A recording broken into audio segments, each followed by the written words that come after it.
အားလုံးပဲမင်္ဂလာပါကျွန်တော်ဒီပညာလောကထဲမှာဆိုရင်တော်တော်များတိကျပြီးတော့ဈေးနှုန်းကလည်း9သိန်း6သိန်းတစ်ပတ်လည်ပဲရှိတယ်ဖုန်းတော်တော်ကောင်းတဲ့ဖုန်းတစ်လုံးကျွန်တော်သိဆက်နေတော်တော်ကောင်းတယ်နော်အရင်လည်းစိတ်ဝင်စားဖို့ကောင်းတယ်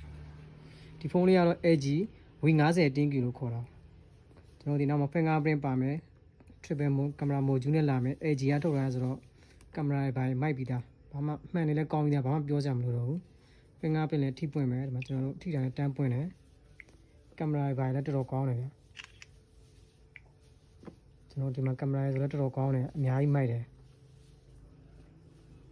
focus လည်းပြတ်တယ်တော်တော်မိုက်တယ်သူကပုံမှန်တိုင်းဆိုရင်တော့ဖုန်းတစ်လုံးပဲရိုးရိုးဖုန်းတစ်လုံးပဲ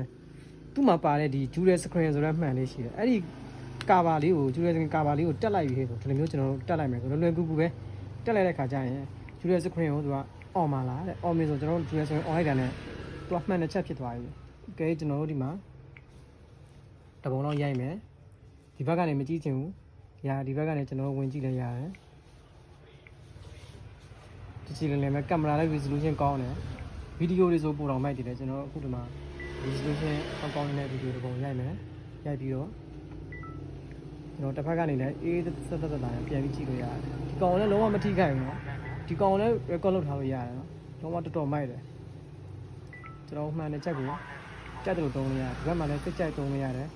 တစ်ဖက်မှာကြိုက်တယ်လို့တစ်ဖက်မှာလည်းကျွန်တော်ကြိုက်တယ်လို့ပြန်သုံးလို့ရတယ်အကုန်လုံးသုံးလို့ရတယ်အထောက်တစ်ခုဖြစ်သွားတာပေါ့နော်ဖုန်းနှလုံးတစ်ပြန်နဲ့သုံးသွားတယ်လို့မျိုးဖြစ်သွားတော်တော်မိုက်တယ်သူ့ရဲ့ feature လေးကဒီမှန်တစ်ချက်ကိုဈေးကတော်တော်ကြီးပါတယ်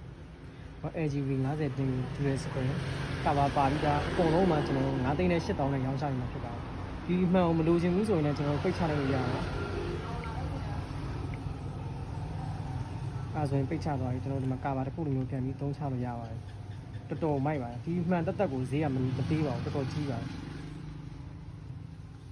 performance ကလည်းတော်တော်မိုက်တယ်ကျွန်တော်ဒီ Snapdragon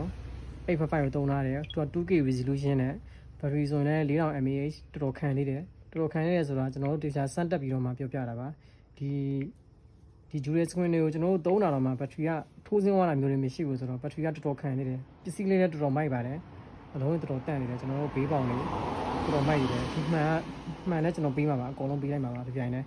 အကုန်လုံးမှာ9သိန်းနဲ့8000ပဲကြာမှာပါဒီလိုအများကြီးတမန်